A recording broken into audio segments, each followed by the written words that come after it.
اعوذ باللہ من الشیطان الرجیم بسم اللہ الرحمن الرحیم وَلِتَصْغَىٰ إِلَيْهِ أَفْئِدَةُ الَّذِينَ لَا يُؤْمِنُونَ بِالْآخِرَةِ وَلِيَرْضَوْهُ وَلِيَقْتَرِفُوا مَا هُمْ مُقْتَرِفُونَ، اور تاکہ جو لوگ آخرت پر یقین نہیں رکھتے ان کے دل اسی فریب کی طرف مائل رہیں اور وہ اسے پسند کریں اور ان گناہوں کا ارتکاب کرتے رہیں جن کا وہ ارتکاب کرنے والے ہیں۔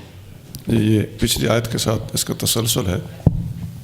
وَلِتَصْغَىٰ اس کا معنی ہے تاکہ مائل ہوں، وَلِتَمِيلَ کافروں کے دل اسی کی طرف، وہ کافر جو آخرت پر یقین نہیں رکھتے۔ آگے چلے جائیں۔ أفغير الله أبتغي حكما وهو الذي أنزل إليكم الكتاب مفصلا والذين آتيناهم الكتاب يعلمون أنه منزل من ربك بالحق فلا تكونن من الممترين۔ تو کیا میں اللہ کے سوا کوئی اور منصف تلاش کروں، حالانکہ اسی نے تمہاری طرف مفصل کتاب نازل کر دی ہے، اور وہ لوگ جنہیں ہم نے کتاب دی وہ جانتے ہیں کہ یہ قرآن آپ کے رب کی طرف سے حق کے ساتھ نازل ہوا، تو اے مخاطب تو ہرگز نہ ہو جا شک کرنے والوں سے۔ یہ آیت آسان ہے، اور فلا تکونن من الممترین میں خطاب نبی کریم صلی اللہ علیہ وآلہ وسلم کو نہیں ہے، بلکہ حضور کے ذریعے سے مخاطبین یعنی اہل اسلام کو یہ خطاب ہے کہ کوئی مسلمان شک نہ کرے۔ آگے جی۔ وَتَمَّتْ كَلِمَةُ رَبِّكَ صِدْقًا وَعَدْلًا لَا مُبَدِّلَ لِكَلِمَاتِهِ وَهُوَ السَّمِيعُ الْعَلِيمُ، اور پوری ہو گئی تیرے رب کی بات سچائی اور عدل کی روح سے، اس کی باتوں کا بدلنے والا کوئی نہیں، اور وہ بہت سننے والا خوب جاننے والا ہے۔ تیرے رب کی بات سچی ہوگی، صدق کے لحاظ سے بھی اور عدل کے لحاظ سے، تو اس کے کلمات کو کوئی بدل نہیں سکتا۔ لا مبدلہ لکلماتہ، اس کا یہ مطلب نہیں ہے کہ اللہ کے نازل کی کتابوں میں کوئی تبدیلی نہیں کر سکتا، وہ تبدیلیاں ہوئی ہیں، یہاں کلمات سے مراد اللہ تعالیٰ کے فیصلے ہیں۔ چلیے۔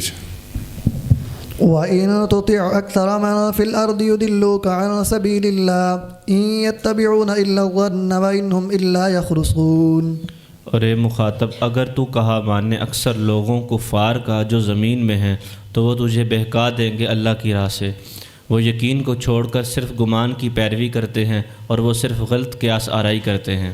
یہاں بھی مسلمانوں کو یقین کی راہ پہ ڈالا جا رہا ہے، اور مسلمانوں کو گمراہ کرنے والے لوگ یہ ظن کی راہ پر ہیں۔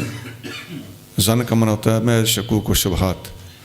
تو وَإِنْهُمْ إِلَّا يَخْرُصُونَ، ان لوگوں کے پاس اندازے اور تکے ہیں۔ خرص کہتے ہیں اندازہ لگانے کو، کسی چیز کو باریکی سے ناپے تولے بغیر اس کا جب موٹا موٹا ریٹ لگایا جاتا ہے، اس کا اندازہ لگا کے کہ یہ ریڑھی بھری ہوئی ہے، اتنے من ہوگی، اتنے پیسے لگا لیتے ہیں، اس کو خرچ کہتے ہیں، موٹا موٹا ریٹ کہتے ہیں، یعنی ان کے پاس صرف اور صرف اندازے ہیں۔ تو اسلام کے پاس یقین ہے۔ آپ دیکھتے ہیں کہ قرآن شریف میں جگہ جگہ ان لوگوں کو ظن والے، شکوک و شبہات والے، خواہشات والے قرار دیا جا رہا ہے، جبکہ اسلام کے پاس شروع سے لے کے لا ریب فیہ سے لے کے آخر تک جگہ جگہ یقین کا سرمایہ فراہم کیا جا رہا ہے، اور مسلمانوں کو یقین کی دولت سے نوازا جا رہا ہے۔ آگے جی۔ إِنَّ رَبَّكَ هُوَ أَعْلَمُ مَن يَضِلُّ عَن سَبِيلِهِ وَهُوَ أَعْلَمُ بِالْمُهْتَدِينَ، بے شک آپ کا رب ہی خوب جانتا ہے کہ کون بہکتا ہے اس کی راہ سے، اور وہی خوب جانتا ہے ہدایت پانے والوں کو۔ جی، اس طرح کے الفاظ جگہ جگہ قرآن میں موجود ہیں۔ آگے چلیے۔ فَكُلُوا مِمَّا ذُكِرَ اسْمُ اللَّهِ عَلَيْهِ إِن كُنتُم بِآيَاتِهِ مُؤْمِنِينَ، تو کھاؤ اس ذبیحے سے جس پر اللہ کا نام لیا گیا ہو اگر تم اس کی آیتوں پر ایمان رکھتے ہو۔ جی، جس پر اللہ کا نام لیا گیا ہو اس کو کھاؤ۔ یہ جو بتوں کے نام پہ جانور چھوڑ دیتے تھے، ان کو اللہ کا نام لے کے ذبح کرو اور کھاؤ، کوئی مسئلہ نہیں ہے۔ آگے چلیے۔ وَمَا لَكُمْ أَلَّا تَأْكُلُوا مِمَّا ذُكِرَ اسْمُ اللَّهِ عَلَيْهِ وَقَدْ فَصَّلَ لَكُمْ مَا حَرَّمَ عَلَيْكُمْ إِلَّا مَا اضْطُرِرْتُمْ إِلَيْهِ وَإِنَّ كَثِيرًا لَيُضِلُّونَ بِأَهْوَائِهِمْ بِغَيْرِ عِلْمٍ إِنَّ رَبَّكَ هُوَ أَعْلَمُ بِالْمُعْتَدِينَ، اور اے اہل کتاب تمہیں کیا ہے کہ تم نہیں کھاتے اس ذبیحے سے جس پر اللہ کا نام لیا گیا، حالانکہ اللہ نے تمہارے لیے کھول کر بیان کر دیا ان چیزوں کو جو تم پر حرام کی، لیکن وہ چیز جس کی طرف تم بے بس ہو جاؤ، اور بے شک بہت لوگ بہکاتے ہیں اپنی نفسانی خواہشات کی بنا پر بغیر علم کے، بے شک آپ کا رب ہی خوب جانتا ہے حد سے بڑھنے والوں کو۔ یہ آیت اس موضوع پر ایک نص کے طور پر وارد ہے کہ جب کسی جانور پر اللہ کا نام لے لیا جائے تو اس کو ذبح کر کے کھانے میں کوئی حرج نہیں ہے۔ تو جو کسی بزرگ کے اصال ثواب کے لیے جانور مختص کیا جاتا ہے اس پر بھی وہی بحیرہ صاحبہ وغیرہ کے احکام جو لوگ نافذ کر دیتے ہیں ان کی خطا ہے۔ اور جانور کو جب ذبح کرتے وقت اللہ کے نام سے ذبح کیا جائے تو وہ باقاعدہ بتوں کے نام پہ چھوڑا ہوا ہو تب بھی قرآن کہتا ہے کہ وہ حلال ہے، اور اللہ کے ولیوں یا اللہ کے نبیوں کے اصال ثواب تو ویسے ہی جائز کام ہے، یہ تو ان پر قیاس کرنا ہی درست نہیں تھا۔ ایسے جانور کو اللہ کے نام سے ذبح کیا گیا ہو تو اس کی حرمت کی کیا دلیل ہو سکتی ہے؟ یہ بہت بڑی غلطی ہے ان لوگوں کی جو ایسے جانور کو بھی حرام قرار دے دیتے ہیں، وما أهل به لغیر اللہ پڑھ دیتے ہیں۔ وذروا ظاهر الإثم وباطنه إن الذين يكسبون الإثم سيجزون بما كانوا يقترفون۔ اور چھوڑ دو کھلا گناہ اور پوشیدہ گناہ، بے شک جو گناہ کرتے ہیں عنقریب ان کو سزا دی جائے گی اس کی جو وہ کرتے تھے۔ جی، ظاہری اور پوشیدہ ہر طرح کے گناہ چھوڑ دو۔ آگے چلیے۔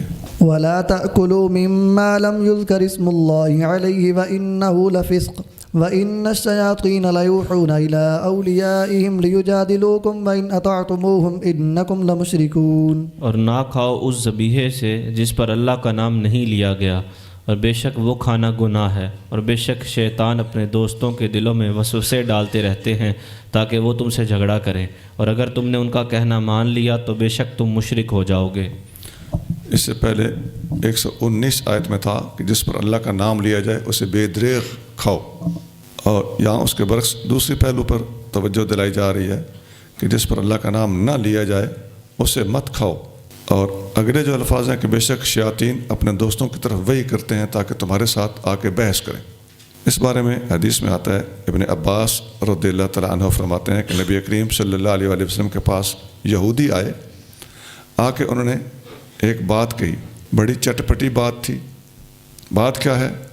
ناکل مما قتلنا ولا ناکل مما قتل اللہ، جسے اللہ مارتا ہے اسے ہم نہیں کھاتے، جسے ہم خود اپنے ہاتھ سے مارتے ہیں اسے ہم کھا لیتے ہیں۔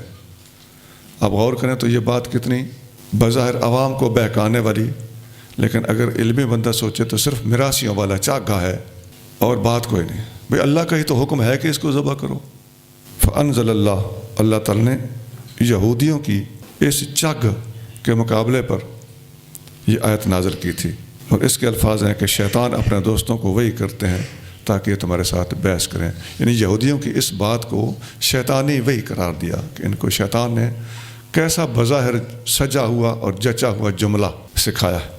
لوگ بڑے گپی جملہ کس لینا، بات بنا لینا، یہ اس کے ماہر ہوتے ہیں، لیکن بات کے اندر کوئی جان نہیں ہوتی، کوئی علمیت نہیں ہوتی، کوئی انسانیت تک نہیں ہوتی۔ أَوَمَنْ كَانَ مَيْتًا فَأَحْيَيْنَاهُ وَجَعَلْنَا لَهُ نُورًا يَمْشِي بِهِ فِي النَّاسِ كَمَنْ مَثَلُهُ فِي الظُّلُمَاتِ لَيْسَ بِخَارِجٍ مِّنْهَا كَذَلِكَ زُيِّنَ لِلْكَافِرِينَ مَا كَانُوا يَعْمَلُونَ۔ اور کیا وہ شخص جو مردہ تھا پھر ہم نے اسے زندہ کیا اور اسے روشنی عطا کی جس کے ساتھ وہ لوگوں میں چلتا ہے، کیا وہ اس کی طرح ہو سکتا ہے جس کا حال یہ ہے کہ وہ تاریکیوں میں پڑا ہے، ان سے نکل نہیں سکتا؟ اسی طرح آراستہ کر دیے گئے کافروں کے لیے ان کے کام جو وہ کرتے تھے۔ یہاں مراد جاہل ہے، تو فرمایا جا رہا ہے کہ کیا کوئی بندہ اگر جاہل ہو، اس کا مطلب ہے کہ علم زندگی ہے اور جہالت موت ہے۔ یہ تو آسان الفاظ ہیں، جہالت بمقابلہ علم۔ اگر جہالت کے بھی کئی درجے ہیں، مکمل جہالت، جاہلانہ بات، جاہلانہ استدلال، یہ مختلف مرداری کے درجے ہیں۔ اور جس کو ہم نے زندگی بخشی اس سے مراد علم دیا، اور اس کو ہم نے نور دیا، یعنی علم کے ذریعے سے اس کے پاس وجعلنا لہ نورا، اس کے لیے ہم نے نور بنا دیا۔ نور سے مراد ہدایت ہے۔ کیا ایسا بندہ جو پہلے جاہل تھا ہم نے اسے علم دیا اور اس کو ہم نے ہدایت دی، تو ایسا بندہ کہ اس بندے کی طرح ہو سکتا ہے جو اندھیرے میں ہے اور اس میں سے نکلنے کا نام نہیں لیتا؟ قرآن شریف میں ایک اور جگہ آتا ہے، قل هل يستوي الاعمى والبصير، کیا اندھا اور دیکھنے والا برابر ہو سکتے ہیں؟ ایک اور جگہ آتا ہے هل يستوي الذين يعلمون والذين لا يعلمون، کیا علم والے اور بے علم برابر ہو سکتے ہیں؟ وَكَذَلِكَ جَعَلْنَا فِي كُلِّ قَرْيَةٍ أَكَابِرَ مُجْرِمِيهَا لِيَمْكُرُوا فِيهَا وَمَا يَمْكُرُونَ إِلَّا بِأَنفُسِهِمْ وَمَا يَشْعُرُونَ۔ اور اسی طرح ہم نے ہر بستی میں اس کے مجرموں کو سردار بنایا تاکہ وہ وہاں مکر کریں، اور وہ نہیں مکر کرتے مگر اپنی جانوں کے ساتھ، اور وہ نہیں سمجھتے۔ مجرموں کو چودھری بھی بنا دیا جاتا ہے اور یہ ہوتی ان کے لیے سزا ہے۔ وَإِذَا جَاءَتْهُمْ آيَةٌ قَالُوا لَن نُؤْمِنَ حَتَّى نُؤْتَىٰ مِثْلَ مَا أُوتِيَ رُسُلُ اللَّهِ اللَّهُ أَعْلَمُ حَيْثُ يَجْعَلُ رِسَالَتَهُ سَيُصِيبُ الَّذِينَ أَجْرَمُوا صَغَارٌ عِندَ اللَّهِ وَعَذَابٌ شَدِيدٌ بِمَا كَانُوا يَمْكُرُونَ۔ اور جب کوئی آیت ان کے پاس آتی ہے وہ کہتے ہیں کہ ہم ہرگز ایمان نہ لائیں گے یہاں تک کہ ہمیں بھی ویسا ہی دیا جائے جیسا اللہ کے رسولوں کو دیا گیا۔ اللہ اپنی رسالت رکھنے کی جگہ کو خوب جانتا ہے۔ عنقریب مجرموں کو اللہ کے یہاں ذلت پہنچے گی اور سخت عذاب، اس وجہ سے کہ وہ مکر کرتے تھے۔ نبی کریم صلی اللہ علیہ وآلہ وسلم کی رسالت پر ولید بن مغیرہ نے سوال اٹھایا تھا کہ اگر یہ نبوت حق ہوتی تو یہ میں زیادہ اس کا کہنے لگا حقدار تھا، میں عمر میں بھی زیادہ ہوں اور مال بھی زیادہ ہے۔ تو اس وقت اللہ تعالیٰ نے یہ آیت نازل فرمائی کہ ہم ایمان لائیں بشرطے کہ ہمارے اوپر بھی ایسی چیز نازل ہوئے، اور نبی ہونے کا یہ شوق رکھتا تھا ولید بن مغیرہ۔ فَمَن يُرِدِ اللَّهُ أَن يَهْدِيَهُ يَشْرَحْ صَدْرَهُ لِلْإِسْلَامِ وَمَن يُرِدْ أَن يُضِلَّهُ يَجْعَلْ صَدْرَهُ ضَيِّقًا حَرَجًا كَأَنَّمَا يَصَّعَّدُ فِي السَّمَاءِ كَذَلِكَ يَجْعَلُ اللَّهُ الرِّجْسَ عَلَى الَّذِينَ لَا يُؤْمِنُونَ۔ تو جسے اللہ ہدایت دینا چاہے اس کا سینہ اسلام کے لیے کھول دیتا ہے، اور جسے گمراہ کرنا چاہے اس کا سینہ خوب رکا ہوا تنگ کر دیتا ہے، گویا وہ بتکلف آسمان پر چڑھ رہا ہے۔ اسی طرح ڈالتا ہے اللہ عذاب ان لوگوں پر جو ایمان نہیں لاتے۔ جس کے لیے اللہ تعالیٰ ہدایت کا ارادہ فرماتا ہے تو اس کے سینے کو کھول دیتا ہے۔ نبی کریم صلی اللہ علیہ وسلم سے پوچھا گیا کہ شرح صدر ہے کیا؟ سینہ کھولنا اس کا مطلب کیا ہے؟ آپ علیہ الصلوۃ والسلام نے فرمایا نور یقذفہ اللہ فی قلب المؤمن فینشرح لہ وینفسخ۔ یہ شرح صدر ایک نور ہوتا ہے جو اللہ تعالیٰ اپنے کسی مومن بندے کے قلب میں ڈال دیتا ہے، جس سے اس کا سینہ جو ہوتا ہے وہ کھل جاتا ہے اور وسیع ہو جاتا ہے۔ ینفسخ، عرض کیا گیا ایسے بندے کے لیے کوئی نشانی ہوتی ہے کہ اس کا سینہ کھل چکا ہے؟ فرمایا ہاں، الانابۃ الی دار الخلود، اللہ تعالیٰ کے گھر کی طرف اس کا پلٹنا، یعنی جنت کی طرف بڑھنے کی کوشش کرنا اور نیک اعمال کرنا۔ والتجافی عن دار الغرور، اور دنیا سے دور رہنے کی کوشش کرنا، دنیا کو دار الغرور، دھوکے کا گھر سمجھنا۔ والاستعداد للموت، اور موت کے لیے تیار رہنا قبل نزول الموت، موت کے آنے سے پہلے پہلے۔ مستدرک حاکم میں یہ حدیث ہے، امام بغوی نے بھی نقل کی ہے، جلد دوم صفحہ 62، بغوی جلد دوم صفحہ 62۔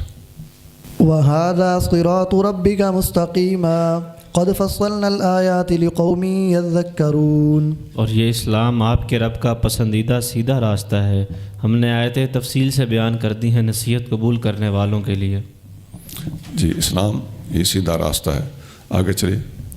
لَهُمْ دَارُ السَّلَامِ عِنْدَ رَبِّهِمْ وَهُوَ وَلِيُّهُمْ بِمَا كَانُوا يَعْمَلُونَ۔ ان کے لیے سلامتی کا گھر ہے ان کے رب کے یہاں، اور وہی ان کا مددگار ہے اس کے بدلے میں جو وہ نیک کام کرتے تھے۔ جی، سلامتی سے مراد جنت، دار السلام جنت مراد ہے۔ آگے چلیے۔ وَيَوْمَ يَحْشُرُهُمْ جَمِيعًا يَا مَعْشَرَ الْجِنِّ قَدِ اسْتَكْثَرْتُم مِّنَ الْإِنسِ وَقَالَ أَوْلِيَاؤُهُم مِّنَ الْإِنسِ رَبَّنَا اسْتَمْتَعَ بَعْضُنَا بِبَعْضٍ وَبَلَغْنَا أَجَلَنَا الَّذِي أَجَّلْتَ لَنَا قَالَ النَّارُ مَثْوَاكُمْ خَالِدِينَ فِيهَا إِلَّا مَا شَاءَ اللَّهُ إِنَّ رَبَّكَ حَكِيمٌ عَلِيمٌ۔ اور جس دن اللہ ان سب کو جمع کرے گا اور فرمائے گا اے جنات کے گروہ، تم نے بہت سے انسانوں کو گمراہ کیا، اور ان کے دوست انسانوں میں سے کہیں گے اے ہمارے رب، ہمارے بعض نے بعض سے ناجائز فائدے اٹھائے، اور ہم اپنی اس میعاد کو پہنچ گئے جو تو نے ہمارے لیے مقرر کی تھی۔ اللہ فرمائے گا دوزخ کی آگ تمہارا ٹھکانہ ہے، ہمیشہ اس میں رہو گے مگر جسے اللہ چاہے، بے شک آپ کا رب بہت حکمت والا، خوب جاننے والا ہے۔ جی، قیامت کے دن اللہ کریم جب جمع فرمائے گا تو جنوں سے فرمائے گا کہ تمہاری تعداد انسانوں سے زیادہ تھی۔ تو صاف مل گیا قرآن کے اندر کہ دنیا میں جنوں کی تعداد زیادہ ہے۔ اب جنوں میں بھی مسلم، غیر مسلم، مسلک، مذاہب سب پائے جاتے ہیں۔ جیسا کل عرض کیا تھا کہ شیاطین کا سب سے بڑا حملہ جو شیخ اکبر علیہ رحمت نے فرمایا وہ ایک مخصوص ٹولے پر ہے، اور ان کے دو نظریات جو شیطان نے جنات نے ان کو گھڑ گھڑ کے دیے وہ بھی آپ کے سامنے باحوالہ رکھے گئے تھے۔ تو یہاں بھی وہی بات، اور یہ حقیقت ہے بالکل میں صحیح کہہ رہا ہوں. مجھے ان بات کا تجربہ بھی ہوا ہے کہ میں نے ایسے لوگوں کے ساتھ گفتگو کر کے بیٹھ کے اور ان کو پرکھ کے دیکھا ہے. یہ ان کے اندر واقعی جنات کا بڑا غلبہ ہے. ان کو اکثر جن، بعض جگہ پر ان کو جن ملتے ہیں اور یہ کچھ اور سمجھ لیتے ہیں. ان کے اندر بعض اوقات یہ کہتے ہیں جی حاضری بھری ہے اور اندر وہ آیا ہے، بابا صاحب آئے ہیں، فلاں بزرگ آئے ہیں. تو بزرگوں کا یہ کام نہیں ہے کہ لوگوں کے جسم میں گھس کر ان کو تنگ کریں، پریشان کریں، اور خواتین کے جسم کے اندر گھس کے ان کو پریشان کریں اور تنگ کریں. اللہ اپنی امان میں رکھے، اللہ پناہ دے. اللہ تعالیٰ جنات سے، حضور کی امت کو ایسے جنات سے پناہ عطا فرمائے. کوئی وہ اللہ کا ولی نہیں ہوتا، یہ جنات ہوتے ہیں. اور یہ حاضریاں بھرنے والے سارے جن زدہ لوگ ہیں. ان میں سے کچھ نے اپنے اوپر سنیت کا بھی ٹھپا لگایا ہوتا ہے. ایسا کچھ نہیں ہے. میں نے بڑے بڑے علماء سے اس موضوع پر گفتگو کی ہے اور بڑے بڑے صوفیاء سے بھی گفتگو کی ہے. یہ کچھ بھی نہیں ہوتا. وَكَذَلِكَ نُوَلِّي بَعْضَ الظَّالِمِينَ بَعْضًا بِمَا كَانُوا يَكْسِبُونَ. اور اسی طرح ہم مسلط کرتے ہیں بعض ظالموں پر ان کے بعض کو اس گناہ کے سبب سے جو وہ کرتے تھے. جی، یہ بعض پر بعض جو مسلط ہوتے ہیں نا، یہ انسان کو اپنے گناہوں کا جائزہ لینا چاہیے. عام طور پر گندے بندے رہنے والے لوگوں پر جنات کا غلبہ ہوتا ہے. اور آج کل اٹیچ باتھ جہاں ہوتے ہیں تو وہ لوگ باتھ روم میں جانے کی دعا پڑھ کے نہیں جاتے، باہر نکلنے والی دعا نہیں پڑھتے. باتھ روموں کے باہر ایگزاسٹ آؤٹر سائڈ پہ نہیں ہوتے، کمرے کے اندر ہی اس کی بدبو اور اس کے اندر جو اس قسم کی چیزیں ایسی جگہ پہ آتی ہیں بعض اوقات، تو وہ ان کو باہر نکلنے کا راستہ نہیں ملتا. یا ایسے لوگ گندے مندے ہو کے اندر ہی پڑے رہتے ہیں، سوئے رہتے ہیں.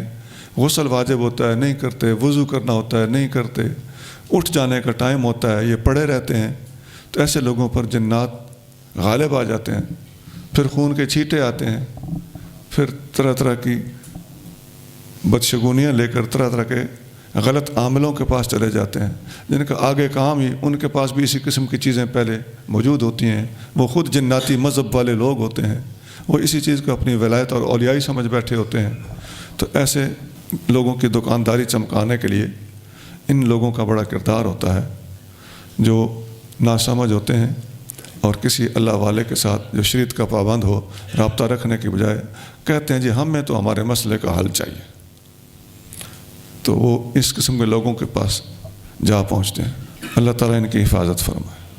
آگے چلیے. يا معشر الجن والإنس ألم يأتكم رسل منكم يقصون عليكم آياتي وينذرونكم لقاء يومكم هذا قالوا شهدنا على أنفسنا وغرتهم الحياة الدنيا وشهدوا على أنفسهم أنهم كانوا كافرين. اے جنوں کے گروہ اور انسانوں کے، کیا تمہارے پاس تم میں سے رسول نہیں آئے کہ وہ تم پر میری آیتیں بیان کرتے اور تمہارے اس دن کے پیش آنے سے تمہیں ڈراتے تھے؟ وہ کہیں کہ ہم نے اپنی جانوں کے خلاف گواہی دی اور انہیں دنیا کی زندگی نے دھوکے میں ڈال دیا، اور وہ خود اپنی جانوں پر گواہی دیں گے کہ وہ کافر تھے. جی، اس آیت پہ بھی پچھلی آیتوں کی طرح ذرا غور کیجئے نا. اس دن ان لوگوں سے اس قسم کے سوال ہوں گے تو خود مانیں گے. پتہ ہے، اس کا مطلب ہے ان کو اب بھی پتہ ہے یہ راستہ غلط ہے، صرف کمائی کا راستہ ہے. جو یہ خلاف شرع عملیات کرنے والے عامل، یہ حاضریاں بھرنے والے، اور یہ طرح طرح کے یہ جی فلاں جگہ پہ پھینک آؤ فلاں چیز، اتنے دریا میں پھینک دو، اتنے قبرستان میں پھینک دو. بھائی چیزوں کے ایسی جگہوں پہ پھینکنے کی وجہ، اب دریا میں چاول کی دیگ پکا کے پھینکنا وہ تو شاید مچھلیوں کے بھی کام نہ آئے. تو اس قسم کے توہماتی لوگ ہیں. منت مانی ہے تو جائز ہے منت ماننا، تو آپ کسی مدرسے میں دے دیں. صدقہ دینا ہے طلباء کو کھلا دیں، غریبوں کو کھلا دیں، اپنے غریب رشتہ داروں کو کھلا دیں. اور پھر یہ جو عامل لوگ ہیں ان کے کہنے پہ دینا، اور پھر دینا بھی ایسی جگہ پہ جو بالکل نامعقول جگہ ہو. تو اپنے طور پہ کسی نیک آدمی کے کہنے پہ کوئی بلا ٹالنے کے لیے صدقہ دینا ماشاءاللہ اچھی بات ہے، لیکن صحیح اور سقیم میں اور غلط اور صحیح میں فرق کرنا چاہیے. ذلك أن لم يكن ربك مهلك القرى بظلم وأهلها غافلون. یہ اس لیے کہ آپ کا رب بستیوں کو ظلم کے ساتھ ہلاک کرنے والا نہیں، اس حال میں کہ ان کے رہنے والے انبیاء کی تعلیمات سے بے خبر ہوں۔ انبیاء کی تعلیمات جب تک نہیں پہنچائی جاتی، اتمام حجت نہیں کیا جاتا، گرفت نہیں کی جاتی۔ آگے چلے جائیں۔ وَلِكُلٍّ دَرَجَاتٌ مِّمَّا عَمِلُوا وَمَا رَبُّكَ بِغَافِلٍ عَمَّا يَعْمَلُونَ، اور ہر ایک کے لیے درجے ہیں ان کے عملوں کے سبب، اور آپ کا رب ان کے کاموں سے بے خبر نہیں۔ یہ عملوں کے سبب ہر کسی کے درجے ہیں، نیکوں کے بھی درجے ہیں، بروں کے بھی درجے ہیں، جنت کے بھی درجے ہیں، جہنم کے بھی اسی طرح درجے ہیں۔ آگے جی۔ وَرَبُّكَ الْغَنِيُّ ذُو الرَّحْمَةِ إِن يَشَأْ يُذْهِبْكُمْ وَيَسْتَخْلِفْ مِن بَعْدِكُم مَّا يَشَاءُ كَمَا أَنشَأَكُم مِّن ذُرِّيَّةِ قَوْمٍ آخَرِينَ۔ اور آپ کا رب بے نیاز ہے، رحمت والا۔ اے لوگو، اگر وہ چاہے تو تمہیں لے جائے اور تمہارے بعد تمہارے پیچھے لے آئے جسے چاہے، جیسے دوسرے لوگوں کی اولاد سے تمہیں پیدا کیا۔ جی آگے چلیے، آسان ہے۔ إِنَّمَا تُوعَدُونَ لَآتٍ وَمَا أَنتُم بِمُعْجِزِينَ، بے شک قیامت کے جس دن کا تمہیں وعدہ دیا جاتا ہے وہ ضرور آنے والا ہے، اور تم اپنے رب کو عاجز نہیں کر سکتے۔ جی قیامت کا دن آ کے رہے گا۔ آگے جی۔ قُلْ يَا قَوْمِ اعْمَلُوا عَلَى مَكَانَتِكُمْ إِنِّي عَامِلٌ فَسَوْفَ تَعْلَمُونَ مَنْ تَكُونُ لَهُ عَاقِبَةُ الدَّارِ إِنَّهُ لَا يُفْلِحُ الظَّالِمُونَ۔ فرما دیجئے، اے میرے ہم قبیلہ لوگو، تم اپنی جگہ عمل کرتے رہو، بے شک میں اپنی جگہ عمل کر رہا ہوں، تو ان قریب تم جان لوگے کہ دار آخرت میں کس کے لیے بہترین انجام ہے، بے شک ظالم فلاح نہیں پاتے۔ جی آسان ہے، آگے چلیے۔ وَجَعَلُوا لِلَّهِ مِمَّا ذَرَأَ مِنَ الْحَرْثِ وَالْأَنْعَامِ نَصِيبًا فَقَالُوا هَذَا لِلَّهِ بِزَعْمِهِمْ وَهَذَا لِشُرَكَائِنَا فَمَا كَانَ لِشُرَكَائِهِمْ فَلَا يَصِلُ إِلَى اللَّهِ وَمَا كَانَ لِلَّهِ فَهُوَ يَصِلُ إِلَى شُرَكَائِهِمْ سَاءَ مَا يَحْكُمُونَ۔ اور انہوں نے اللہ کے لیے ایک حصہ مقرر کیا اس سے جو اللہ نے پیدا کیا، کھیتی اور مویشیوں سے، تو کہا یہ اللہ کے لیے ہے ان کے خیال خام میں، اور یہ ہمارے شریکوں کے لیے ہے، تو جو حصہ ان کے شریکوں کا ہے وہ تو اللہ کو نہیں پہنچتا، اور جو اللہ کا ہے وہ ان کے شریکوں کو پہنچ جاتا ہے، کیا ہی برا فیصلہ کرتے ہیں۔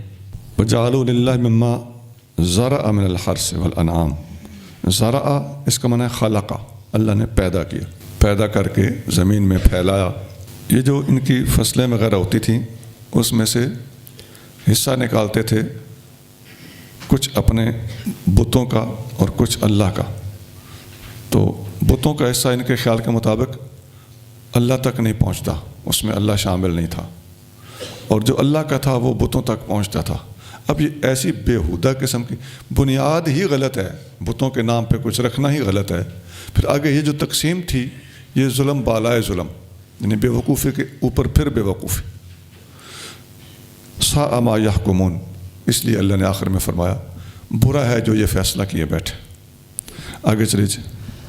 وَكَذَلِكَ زَيَّنَ لِكَثِيرٍ مِّنَ الْمُشْرِكِينَ قَتْلَ أَوْلَادِهِمْ شُرَكَاؤُهُمْ لِيُرْدُوهُمْ وَلِيَلْبِسُوا عَلَيْهِمْ دِينَهُمْ وَلَوْ شَاءَ اللَّهُ مَا فَعَلُوهُ فَذَرْهُمْ وَمَا يَفْتَرُونَ۔ اور اسی طرح اچھا بنا دیا بہت سے مشرکوں کے لیے ان کی اولاد کا قتل ان کے شریکوں نے، تاکہ انہیں ہلاک کر دیں اور ان کے دین کو ان پر مشتبہ کر دیں، اور اگر اللہ چاہتا تو وہ یہ کام نہ کرتے، تو آپ چھوڑ دیجئے انہیں اور ان کے بہتان کو۔ مشرکوں کے لیے جو چیزیں مزین تھیں، ان کو بڑی سجی ہوئی لگتی تھیں، ان میں ان کا اپنی اولادوں کو قتل کرنا بھی تھا۔ اور یہ مزین کرنے والے کون تھے؟ شرکاءہم، یہ شرکاء زینہ کا فاعل ہے۔ تو ان کے شرکاء نے جن لوگوں کو یہ اپنے معبود بنائے بیٹھے تھے، تو انہوں نے ان کو اس دھوکے میں بھی ڈالا ہوا تھا، ان کے وڈیروں نے، رہبان نے اور شیاطین نے، لیردوہم، تاکہ وہ انہیں ہلاک کریں، ولیلبسوا علیہم دینہم، تاکہ ان کے اوپر ان کا دین جو ہے اسے مکس اپ کر دیں، التباس میں ڈال دیں۔ اور اللہ تعالیٰ نے ان کو ان کے حوالے کیا ہوا ہے۔ اللہ تو چاہے تو جو بھی چاہے کر سکتا ہے، ان کو بچانا چاہے تو بچا سکتا ہے، لیکن معاملہ اللہ نے خود ان کے سپرد کیا ہوا ہے۔ اللہ تو پھر قیامت کو دیکھے گا کہ ان کا حل کیا ہے اور ان کی سزا کیا ہے۔ آگے چلے جائیں۔ وَقَالُوا هَٰذِهِ أَنْعَامٌ وَحَرْثٌ حِجْرٌ لَّا يَطْعَمُهَا إِلَّا مَن نَّشَاءُ بِزَعْمِهِمْ وَأَنْعَامٌ حُرِّمَتْ ظُهُورُهَا وَأَنْعَامٌ لَّا يَذْكُرُونَ اسْمَ اللَّهِ عَلَيْهَا افْتِرَاءً عَلَيْهِ سَيَجْزِيهِم بِمَا كَانُوا يَفْتَرُونَ۔ اور انہوں نے کہا یہ مویشی اور کھیتی ممنوع ہے، اسے کوئی نہ کھائے مگر وہی جسے ہم چاہیں اپنے ذوم باطل کے مطابق، اور کچھ مویشی ایسے ہیں کہ حرام کیا گیا مشرکوں کی طرف سے ان کی پشتوں کو سواری اور بار برداری کے لیے، اور بعض مویشی ایسے ہیں کہ وہ ان کو ذبح کرتے وقت ان پر اللہ کا نام نہیں لیتے اللہ پر بہتان باندھنے کے لیے، عنقریب اللہ ان کو بدلہ دے گا اس وجہ سے کہ وہ اللہ پر بہتان باندھتے تھے۔ جی، اس کی بحث پہلے ان جانوروں کی موضوع پر بات کرتے ہوئے گزر چکی ہے، جہاں انہوں نے 4 قسم کے جانور اپنے اپنے اوپر مخصوص وقت آ جانے پر حرام کر لیے ہوئے تھے۔ تو یہ جو مشرکوں کا بتوں کے نام پر جانور چھوڑنا ہے، اس کی حرمت اور اس کے اندر ان جاہلوں کی جہالت بیان کی جا رہی ہے۔ تو اسی طرح اگر کوئی مسلمان بھی کوئی جانور اس طرح چھوڑ دے کہ ہمارے گاؤں میں ہے، اس کو کوئی نہ چھیڑے، اس کو کوئی نہ ہاتھ لگائے، اور یہ تم نے پکڑ لیا یا ذبح کیا تو یہ تمہارے اوپر کوئی آفت آ جائے گی، یہ باتیں درست نہیں ہیں۔ ہاں، ایصال ثواب کی غرض سے اگر کوئی جانور اپنے گھر میں رکھا ہوا ہے اور خواہ وہ ہفتہ، مہینہ، سال بندہ رہے، تو ذہن یہ ہے کہ یہ میں نے فلاں بزرگ کے ایصال ثواب کے لیے رکھا ہوا ہے، جب یہ اپنی نوبت کو پہنچے گا، تھوڑا بڑا ہو جائے، فربا ہو جائے، یا فلاں دن آ جائے، بزرگوں کے عرس کا دن آ جائے، تو اس وقت تک انتظار کروں گا، تو انشاءاللہ میں ان کے ایصال ثواب کے لیے یہ ذبح کر دوں گا، بانٹ دوں گا، پکا کے دے دوں گا، زندہ بکرا ان کے لنگر میں یا عرس کے موقع پر پہنچا دوں گا۔ یہ اور چیز ہے، اس کے جواز میں کسی قسم کا کوئی شک نہیں، لیکن یہ جو سان چھوڑ دیتے ہیں نا، بات ان کی ہو رہی ہے، اور باقاعدہ توہمات کا شکار ہیں ایسے جانوروں کے بارے میں کچھ لوگ، تو ان کو اپنی اصلاح کرنی چاہیے۔ وقالوا ما في بطون هذه الأنعام خالصة لذكورنا ومحرم على أزواجنا وإن يكن ميتة فهم فيه شركاء سيجزيهم وصفهم إنه حكيم عليم۔ اور انہوں نے کہا جو بچہ ان مویشیوں کے پیٹ میں ہے وہ خاص ہے ہمارے مردوں کے لیے اور حرام ہے ہماری عورتوں پر، اور اگر وہ بچہ مرا ہوا پیدا ہو تو مرد اور عورتیں سب اس میں شریک ہیں، عنقریب اللہ انہیں ان کی ان جھوٹی باتوں کا بدلہ دے گا، یقیناً وہ بڑی حکمت والا، بہت علم والا ہے۔ ہاں، یہ فضول قسم کی تقسیم انہوں نے کی ہوئی تھی، اس چیز کو مرد کھا سکتے ہیں، اس چیز کو عورتیں کھا سکتی ہیں، اس چیز کو اندر بیٹھ کے کھانا ہے، باہر نہیں کھانا، یہ اس قسم کی چیزیں ہیں، یہ پابندیاں بالکل غلط ہیں۔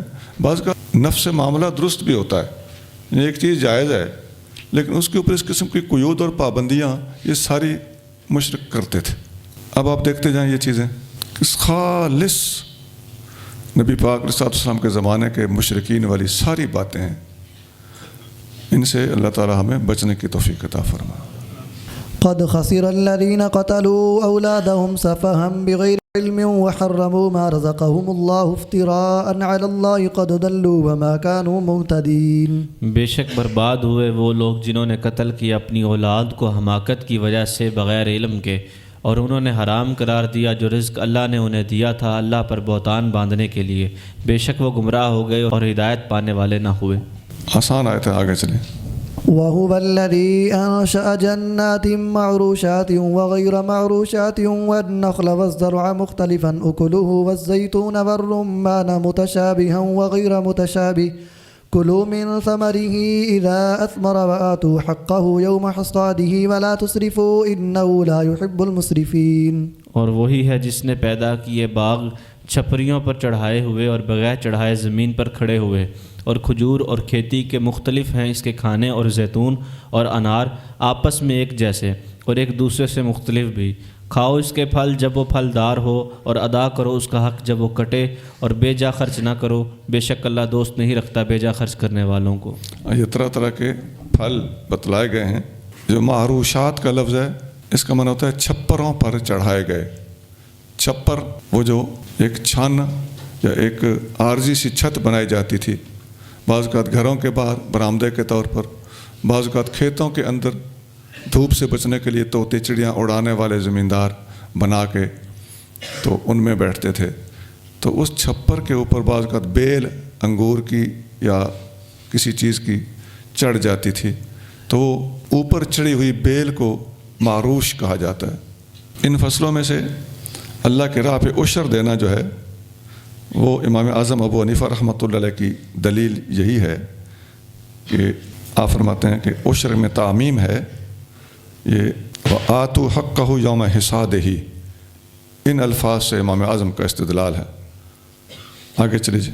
ومن الأنعام حمولة وفرشا كلوا مما رزقكم الله ولا تتبعوا خطوات الشيطان إنه لكم عدو مبين۔ اور پیدا کیے بعض مویشی اونچے قد کے بوجھ اٹھانے والے اور بعض زمین سے لگے ہوئے چھوٹے قد کے، کھاؤ اس سے جو اللہ نے تمہیں رزق دیا اور شیطان کے قدموں پر نہ چلو، بے شک وہ تمہارا کھلا دشمن ہے۔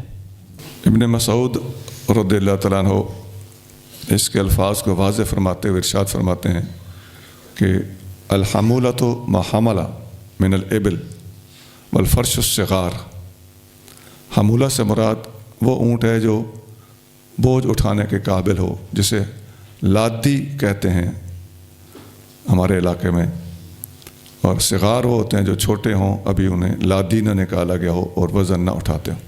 آگے چلیے۔ ثمانية أزواج من الضأن اثنين ومن المعز اثنين قل آذكرين حرم أم الأنثيين أم اشتملت عليه أرحام الأنثيين نبئوني بعلم إن كنتم صادقين۔ اللہ نے پیدا کیے 8 جوڑے، بھیڑ سے 2 نر اور مادہ اور بکری سے 2، آپ ان سے فرمائیے کیا اس نے دونوں نر حرام کیے یا دونوں مادہ، یا وہ جسے دونوں مادہ اپنے پیٹ میں لیے ہوئے ہیں؟ علمی دلیل سے مجھے بتاؤ اگر تم سچے ہو۔ جی، اللہ نے 8 جوڑے پیدا کیے، دان میں سے 2 اور بکرے میں سے 2۔ دان دمبے کو کہتے ہیں۔ یہ 2 اور 2 4 ہو گئے، 4 کا ذکر اگلی آیت میں آئے گا۔ تو اب ذرا بتاؤ کہ اللہ نے ان میں سے مذکر حرام کیے ہیں یا مؤنث حرام کیے ہیں، یا جو رحم میں ہیں وہ حرام کیے ہیں؟ کیونکہ ان کے اسی قسم کے عقیدے اور نظریات تھے، کبھی مؤنث کو حرام کہہ دیتے تھے، کبھی مذکر کو حرام کہہ دیتے تھے، کبھی پیٹ کے اندر پائے جانے والے کو حرام کہہ دیتے تھے، کبھی کسی نوبت کے بعد حرام کہہ دیتے تھے، کبھی کسی چیز کو مردوں کے لیے حرام کہہ دیتے تھے، کبھی کسی چیز کو عورتوں کے لیے حرام کہہ دیتے تھے۔ تو اس قسم کی قیود انہوں نے بنائی ہوئی تھی، اور حرام تو وہی ہے جسے اللہ حرام کہے۔ تو جب تک حرام نہیں کہا گیا تو اس وقت اپنی طرف سے حرام کہنا ایک بے وقوفی، اور پھر آگے اس قسم کی پابندیاں لگانا دوسری بے وقوفی تھی۔ آگے چلیے جی۔ ومن الإبل اثنين ومن البقر اثنين قل آذكرين حرم أم الأنثيين أم اشتملت عليه أرحام الأنثيين أم كنتم شهداء إذ وصاكم الله بهذا فمن أظلم ممن افترى على الله كذبا ليضل الناس بغير علم إن الله لا يهدي القوم الظالمين۔ اور پیدا کیے اونٹ سے 2 اور گائے سے 2، فرمائیے کہ اللہ نے دونوں نر حرام کیے یا دونوں مادہ، یا وہ جسے دونوں مادہ پیٹ میں لیے ہوئے ہیں؟ کیا تم حاضر تھے جب اللہ نے تمہیں یہ حکم دیا؟ تو اس سے زیادہ ظالم کون ہے جو اللہ پر جھوٹ بول کر بہتان باندھے تاکہ گمراہ کرے لوگوں کو بغیر علم کے؟ بے شک اللہ ظالموں کو ہدایت نہیں دیتا۔ جی، اونٹوں کی جوڑی بھی نر اور مادہ، اور گائے کی جوڑی بھی نر اور مادہ، یہ 4 اس آیت میں بیان ہوئے ہیں۔ 4 پچھلی آیت میں تھے دان اور ماز، اور 4 اس آیت میں ہیں ایبل اور بقر۔ اسی والے الفاظ پھر یہاں ہیں، قل الذکرین حرم ام الانثیین، کیا اللہ نے ان میں سے مذکر حرام کیے ہیں یا مؤنث حرام کیے ہیں، یا جو رحم میں ہیں وہ حرام کیے ہیں؟ پچھلی آیت میں تھا نبئونی بعلم، علم سے بات کرنا، دلیل سے بات کرنا، اور اس آیت میں ہے ام کنتم شہداء اذ وصاکم اللہ بہذا، کیا تم اس وقت پاس تھے جب اللہ تعالیٰ نے تمہیں یہ حلال حرام کی وصیتیں کی تھیں؟ تو یعنی ان لوگوں کو واضح کرنے کے لیے اور ان پر ان کا جھوٹ ثابت کرنے کے لیے اللہ تعالیٰ مکمل دلیل کے ساتھ اور مکمل زور آور گفتگو ارشاد فرما رہا ہے۔ تو فمن اظلم ممن افترى علی اللہ کاذبا، اتنا بڑا ظالم کون ہوگا جو اللہ کے بارے میں جھوٹ بولے؟ اللہ نے ان میں سے کسی چیز کو حرام قرار نہیں دیا اور یہ حرام قرار دینے بیٹھ گیا ہے اور منسوب کرتا ہے اللہ کی طرف۔ قل لا أجد فيما أوحي إلي محرما على طاعم يطعمه إلا أن يكون ميتة أو دما مسفوحا أو لحم خنزير فإنه رجس أو فسقا أهل لغير الله به فمن اضطر غير باغ ولا عاد فإن ربك غفور رحيم۔ فرما دیجئے میں نہیں پاتا اس وحی میں جو میری طرف کی گئی کسی کھانے والے پر کوئی حرام کی ہوئی چیز جسے وہ کھاتا ہو مگر یہ کہ وہ مردار ہو یا رگوں سے بہتا ہوا خون یا خنزیر کا گوشت، تو بے شک وہ نجاست ہے، یا نافرمانی کے لیے ذبح کے وقت جس جانور پر غیر اللہ کا نام پکارا جائے، پھر جو بے اختیار ہو جائے، نہ وہ سرکشی کرنے والا ہو اور نہ حد سے بڑھنے والا، تو بے شک آپ کا رب بہت بخشنے والا بے حد رحم فرمانے والا ہے۔ یہ باتیں پہلے گزر چکی ہیں۔ اس میں یہ جو الفاظ ہیں قل لا اجد فیما اوحی الی محرما، میں نہیں پاتا اس وحی میں جو مجھ پر آئی ہے حرام کی گئی چیزیں سوائے ان کے، تو اس کا مطلب یہ ہوا کہ حرام کی ہوئی چیزیں وہ ہوتی ہیں جن کا نام حرام کی گئی چیزوں کی فہرست میں موجود ہو۔ تو جب تک اللہ نے کسی چیز کو حرام قرار نہ دیا ہو اس کو حرام ہم اپنے طور پہ اپنے طرف سے نہیں کہہ سکتے۔ حدیث میں آتا ہے کہ یہ جو چند چیزیں اللہ نے حرام گنوائی ہیں یہ تو قرآن کے نص کے اندر آئی ہیں، اور پہلے میں نے بتایا تھا کہ یہ جو حصر ہے یہ اضافی ہے، یہ حقیقی نہیں ہے، اور ان حرام کردہ چیزوں کے علاوہ بھی چیزیں کچھ حرام کردہ ہیں جن کا ذکر حضور صلی اللہ علیہ وسلم نے فرما دیا، تو وہ بھی تو ما اوحی الی رسول اللہ کے زمرے میں آتی ہیں نا، تو ان کا ذکر قرآن میں نہ صحیح حضور نے حدیث میں فرما دیا ہے۔ حدیث میں آتا ہے نہا رسول اللہ صلی اللہ علیہ وآلہ وسلم عن کل ذی ناب من السباع وعن کل ذی مخلب من الطیر، نبی کریم صلی اللہ علیہ وآلہ وسلم نے درندوں میں سے کچلیوں والے درندوں کو حرام قرار دیا۔ کچلیاں ہوتی ہیں جس کے سائیڈوں والے دانت لمبے ہوتے ہیں، جیسے شیر کے دو دانت آپ کو نظر آئے، ایک رائٹ ایک لیفٹ نظر آتا ہے جب وہ منہ کھولتا ہے تو وہ ان کل ذی مخلب من الطیر، اور وہ پرندے بھی حرام قرار دیے ہیں جن کی چونچ آگے سے ٹیڑھی ہوتی ہے اور وہ کاٹ کے کھانے کے لیے وہ مدد دیتی ہے، اور نقصان دہ چونچ ہوتی ہے، بڑی سخت چونچ ہوتی ہے، تو فرمایا وہ پرندہ بھی حضور صلی اللہ علیہ وسلم نے منع کیا ہے۔ مسلم 1934۔ مخلب کا ایک معنی یہ بھی ہو سکتا ہے کہ وہ جو پنجے سے پکڑ کے کھاتا ہے، پنجے کے اندر بھی اسی طرح کے ناخن ہوں اور وہ پنجے سے جانور کو مار کے کھاتا ہو۔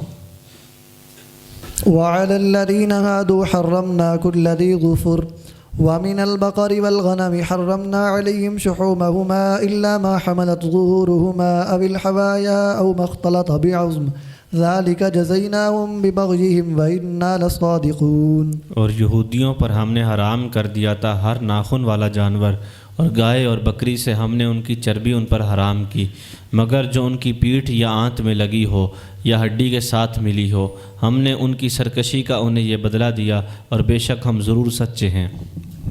جی یہ ان کو اوپر حرام تھیں چیزیں، اور ان کی شریعت کے مطابق اسلامی شریعت کے برعکس کچھ چیزیں فرق کے ساتھ حلال یا حرام تھیں۔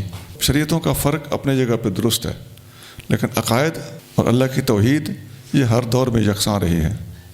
حضرت عبداللہ بن عباس رضی اللہ تعالیٰ فرماتے ہیں کہ عمر بن خطاب رضی اللہ تعالیٰ عنہ کے پاس پیغام پہنچا کہ فلاں آدمی جو ہے وہ شراب بیچ رہا ہے، تو آپ رضی اللہ تعالیٰ عنہ نے فرمایا کہ اللہ تعالیٰ اس فلاں کو قتل کرے، مارے، جانتا نہیں ہے کہ نبی کریم صلی اللہ علیہ وسلم نے فرمایا کہ یہودیوں کو اللہ قتل کرے، ان پر چربی حرام تھی تو انہوں نے چربی کو پگھلا کے بیچنا شروع کر دیا۔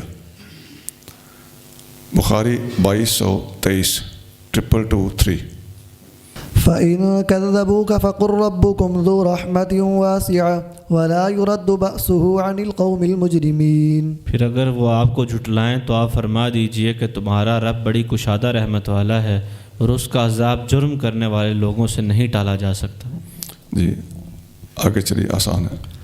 سيقول الذين أشركوا لو شاء الله ما أشركنا ولا آباؤنا ولا حرمنا من شيء كذلك كذب الذين من قبلهم حتى ذاقوا بأسنا قل هل عندكم من علم فتخرجوه لنا إن تتبعون إلا الظن وإن أنتم إلا تخرصون۔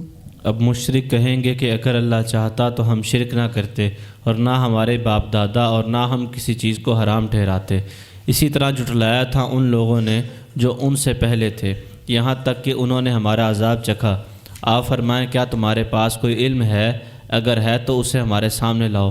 تم یقین کو چھوڑ کر صرف گمان کی پیروی کرتے ہو اور تم محض غلط تخمینے لگاتے ہو۔ یہ گمان اور تخمینے یہ بار بار آپ دیکھ رہے ہیں کہ آ رہے ہیں۔ مخالفین اسلام کے پاس اس وقت بھی گمان اور تخمینے اور اندازے ہیں، خاص طور سے رب رسول کے، اسلام کے، دین کے، قرآن کے منکروں کے پاس صرف اندازے ہوتے ہیں۔ حتیٰ کہ ہو سکتا ہے انسان بندر ہو، پھر بندر سے انسان بناؤ، اس کے اندر بھی ان کی ہو سکتا ہے ان کو لے کے بیٹھی ہوئی ہے، اور ہے کیا؟ محض ظن، گمان، تخمینہ اور اندازہ ہے۔ جتنے یہ آثار قدیمہ کے حوالے سے اتنے لاکھ سال پرانا شہر دریافت ہو گیا، اتنے کروڑ سال پرانے، وہ ہم نے ٹیسٹ کیا تو یہ نکلے۔ ٹیسٹ ویسٹ کچھ بھی نہیں ہوتا، کیا ہوتا ہے؟ محض ایک اندازہ ہوتا ہے۔ تو لوگ بیچارے مرعوب ہو جاتے ہیں، کیا جی کہ سائنس کا نام آ گیا ہے، ٹیسٹ کا نام آ گیا ہے، لیبارٹری کا نام آ گیا ہے، ہوتا بالکل اندازہ ہے۔ یہ جو فرمایا کہ یہ مشرک کہیں گے کہ اگر اللہ چاہتا تو ہمیں شرک سے بچا لیتا، تو اس قسم کے سوالات آج بھی کچھ لوگ کرتے آپ کو نظر آئیں گے، یہ جو اپنی مرضی کرنے والے ہیں کہ اگر اللہ جب قادر ہے تو کیا وہ یہ نہیں کر سکتا، کیا وہ نہیں کر سکتا۔ تو بنیادی تھیوری کو وہ سمجھ نہیں رہے ہوتے کہ یہ دنیا امتحان گاہ ہے، تو یہاں تو معاملات تمہارے حوالے کیے گئے ہیں اور تاکہ تمہیں آزمایا جائے۔ تو نبتلیہ فجعلناہ سمیعا بصیرا، ہم نے انسان کو آزمانے کے لیے کان بھی دیے ہیں، آنکھیں بھی دی ہیں، ان سے کام لو۔ اسی طرح کے الفاظ قرآن میں اور جگہ پر بھی متعدد مقامات پر موجود ہیں۔ مثلا وقالوا لو شاء الرحمن ما عبدناہم، مشرک کہنے لگے کہ اگر رحمان چاہتا تو ہم بتوں کی پوجا نہ کرتے۔ یہ سورۃ زخرف کی آیت نمبر 20 ہے۔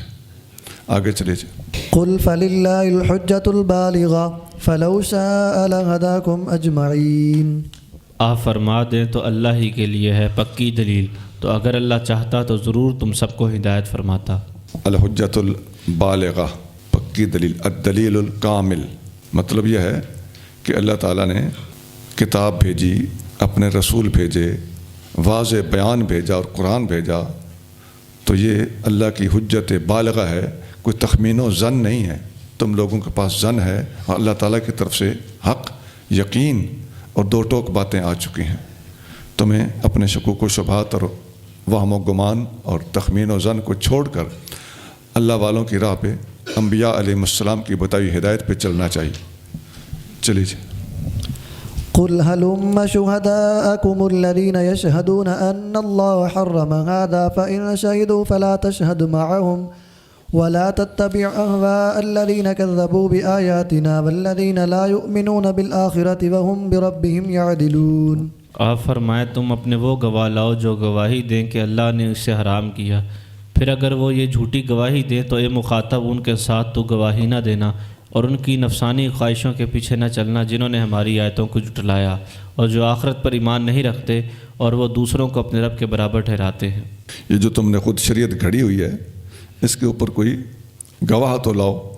اگر یہ گواہ نہیں لائیں گے، اگر لے آئیں، مطلب اس میں اشارہ اس طرف ہے کہ یہ جھوٹ موٹ کر کسی بندے کو پکڑ کر لے آئیں گے، یا کوئی نہ کوئی گواہ یا کوئی نہ کوئی دلیل ایسی پکڑ کے لے آئیں گے جس کو یہ خود نام دلیل کا دے رہے ہوں گے اور وہ دلیل بنتی نہیں ہوگی، تو فرمایا کہ اے ایمان والو تم نے ان کے ساتھ شامل نہیں ہونا اس جھوٹی گواہی میں۔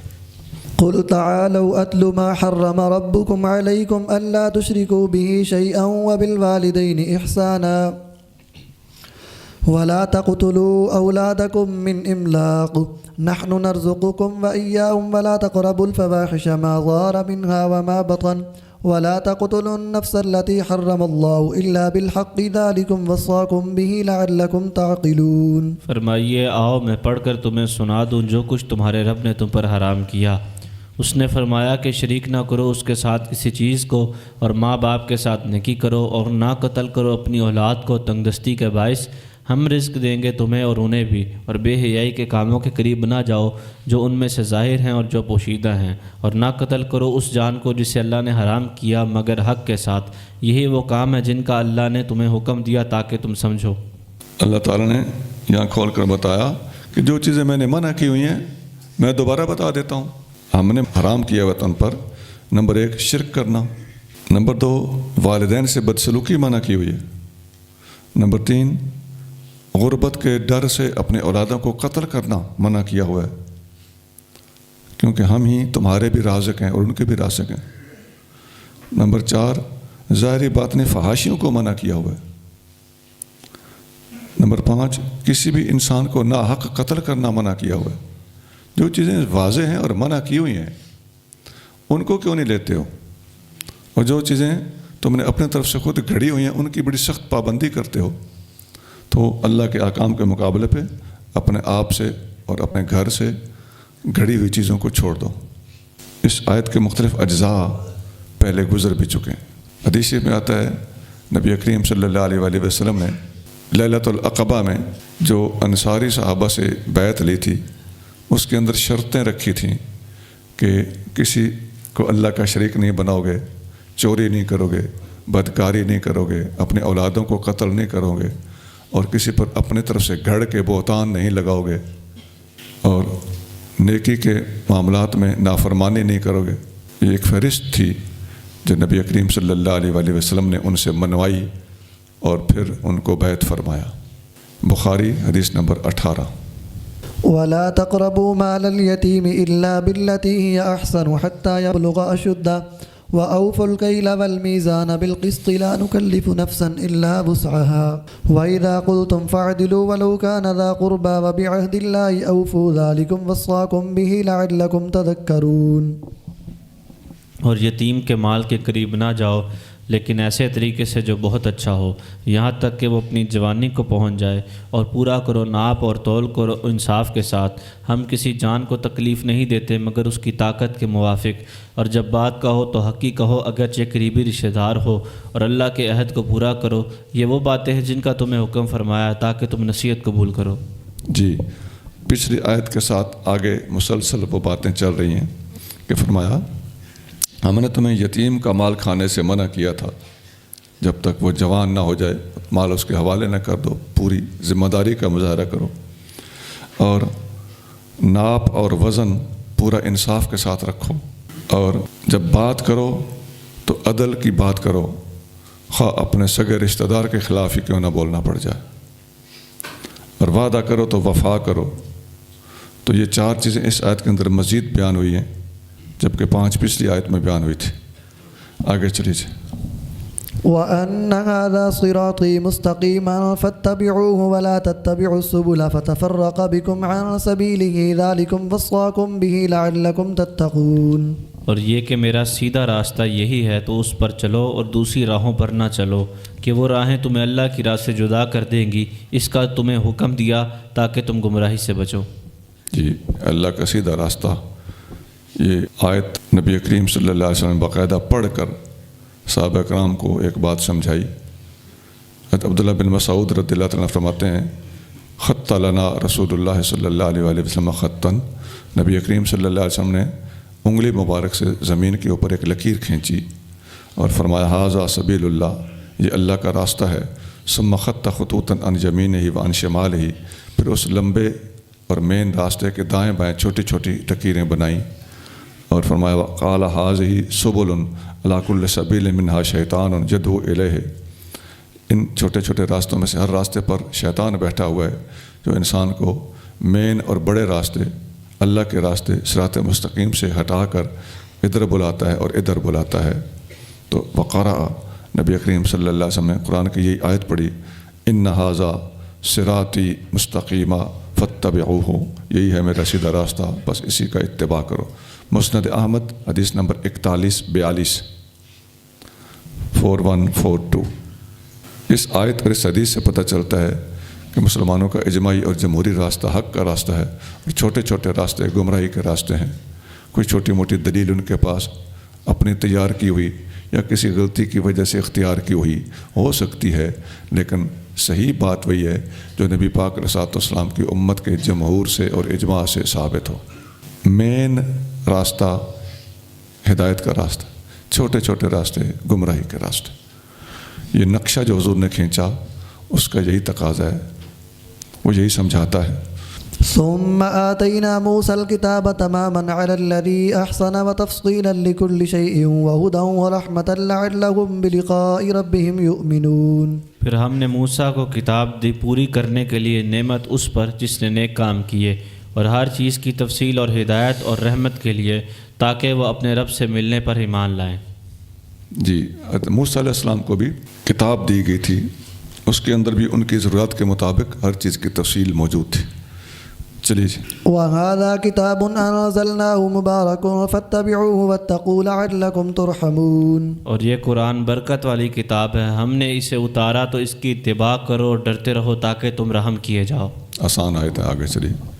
أن تقولوا إنما أنزل الكتاب على طائفتين من قبلنا وإن كنا عن دراستهم لغافلين۔ قرآن اس لیے اتارا کہ تم کہیں یہ نہ کہو کہ کتاب تو ہم سے پہلے صرف 2 گروہوں پر اتاری گئی تھی، اور بے شک ہم ان لوگوں کو پڑھنے پڑھانے سے بے خبر تھے۔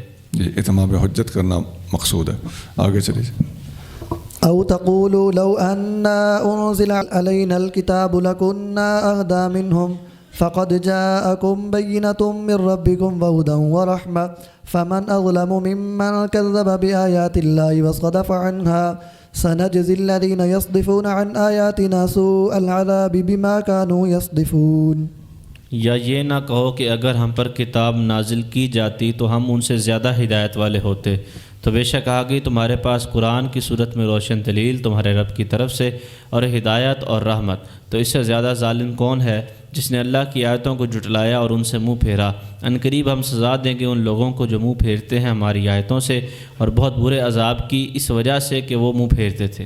یہ ہم لوگوں کے لیے بہت بڑی تنبیہ ہے، ہمیں قرآن دیا گیا ہے، اللہ تعالیٰ فرماتا ہے کہ قرآن ہم نے نازل کیا، اس کے اندر مکمل تعلیمات ہیں، برکت والی کتاب ہے، اور نازل اس لیے کیا ہے کہ تم لوگ یہ نہ کہو کہ ہمارے پاس تو اپنے کوئی کتاب آئی ہی نہیں تھی، یہودیوں کے پاس بھی تھی، عیسائیوں کے پاس بھی تھی، ہم محروم تھے، ہوتی تو ہم بھی عمل کرتے۔ دیکھیے نا، یہ ساری باتیں ہمارے لیے بھی قابل غور ہیں کہ نہیں؟ اب قیامت کے دن جو میں نے آیت بار بار سنائی ہے کہ نبی کریم صلی اللہ علیہ وسلم شکایت فرمائیں گے کہ اے اللہ، میری قوم نے میرے قرآن کو چھوڑ دیا تھا۔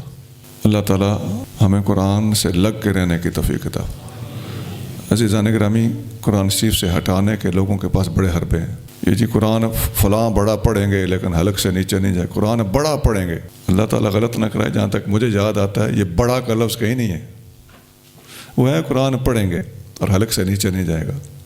تو بڑا کا اضافہ قرآن سے ہٹانے کے لیے لوگوں نے کیا ہوا ہے، اور وہ لفظ خارجیوں کے بارے میں بھی ہے، رافضیوں کے بارے میں بھی ہے۔ یہ قرآن پڑھیں گے اور قرآن حلق سے نیچے نہیں جائے گا۔ تو آپ سوچیں، رافضی اور خارجی قرآن پڑھیں گے، قرآن حلق سے نہیں جائے گا، تو ہمارا کیا رویہ ہونا چاہیے؟ کیا ہمیں قرآن چھوڑ دینا چاہیے تاکہ ہم رافضی اور خارجی نہ ہو جائیں؟ نہیں، ہم نے حلق ٹھیک کروانا ہے۔ مطلب یہ ہے کہ وہ بے ادب لوگ ہوں گے تو قرآن حلق کے نیچے نہیں جائے گا، قرآن کی آیتوں کو غلط جگہ پہ فٹ کرتے ہوں گے، قرآن حلق سے نیچے نہیں جائے گا، قرآن کی تعلیمات کو نہیں مانتے ہوں گے، صرف تلاوت کرتے ہوں گے، قرآن حلق سے نیچے نہیں جائے گا۔ حلق سے نیچے نہ جانے کے کئی پہلو ہیں۔ قرآن کو نبی پاک علیہ الصلوۃ والسلام سے نہیں سمجھتے ہوں گے، یا خود گھڑ گھڑ کے سمجھتے ہوں گے، یا لغت کی روشنی میں سمجھتے ہوں گے۔ تو صحیح طریقے سے جو قرآن کو نبی پاک علیہ الصلوۃ والسلام کے ارشادات کی روشنی میں سمجھا جا رہا ہے، اجماع اور جمہور کی روشنی میں سمجھا جا رہا ہے، یہ اور سبیل المومنین کی روشنی میں، اور ان ھذا صراطی مستقیمہ کے رنگ میں اور انداز میں سمجھا جا رہا ہے، سیدھا سیدھا طریقہ ہے۔ اس سے ہٹنے والوں کے حلق سے نیچے قرآن نہیں اترے گا۔ تو اس بات کو اچھی طرح سمجھ لیجئے کہ قرآن ہم نے پڑھنا بھی ہے، پڑھانا بھی ہے، عمل بھی کرنا ہے، اور قرآن ہی ہمارا نبی پاک علیہ السلام کا دیا وہ بنیادی منشور ہے، اور قرآن کو حدیث کی روشنی میں سمجھنا ہے، اور اجماع اور جمہور کی روشنی میں سمجھنا ہے، اور قرآن کے ساتھ ان ساری پابندیوں کے ساتھ لگ جانا ہے۔ یہ آیت نمبر 156 ہے اور آیت نمبر 157 ہے، ذرا نوٹ کریں نا ان کو، گھر جا کے دوبارہ غور کرنا ان آیتوں پہ۔ اور وہ جو قیامت کے دن حضور فرمائیں گے کہ یا اللہ میری امت نے میرا قرآن چھوڑ دیا تھا، اس کو بھی ذرا یہاں ساتھ رکھیں اور غور کریں ان باتوں پہ۔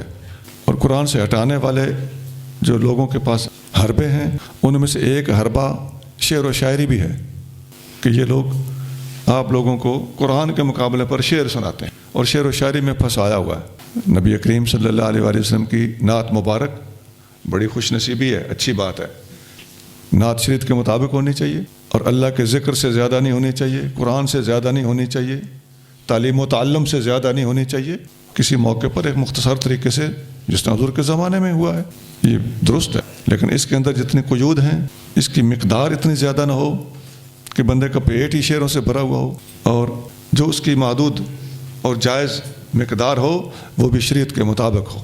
حسان بن ثابت رضی اللہ تعالیٰ عنہ کو حضور صلی اللہ علیہ وسلم نے حکم دیا تھا کہ اپنی نعتیں صدیق اکبر کو چیک کرو، یہ پہلے لکھا چکا ہوں، مسلم شریف میں حدیث نمبر 6395 6395۔